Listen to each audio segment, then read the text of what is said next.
அறிஞன் சாக்ரட்டிஸ் ஒருவன் கேட்ட கேள்விக்கு பதில் சொன்னால் அதை வைத்து அவனுடைய அறிவை கணக்கிட முடியாது, மதிப்பிட முடியாது என்கிறான்.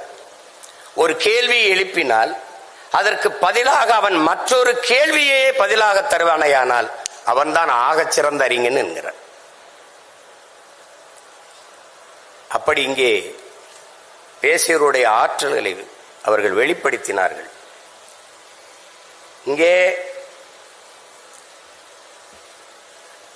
பேசியவர்கள் எல்லாம் நான் ஆழ்ந்து கவனித்தேன். அதிகப்படியாக ஆங்கில சொற்களை பயன்படுத்தாமல் பேசினார்கள். இளைய தலைமுறை பிள்ளைகள், நாளைய நம்பிக்கை நாற்றுக்கள், சிலப்பதிகாரம், மணிமேகலை எல்லாம் எடுத்து சொல்லி பேசினார்கள். அப்போது என் இலக்கியம் செத்து போய்விடலை, இன்னும் உயிர்ப்போடுதான் இருக்கிறது என்ற நம்பிக்கையை தந்தார்கள். ஏனால் தமிழ் படிப்பதே பாவம் என்று ஆகிவிட்ட நாடு இது.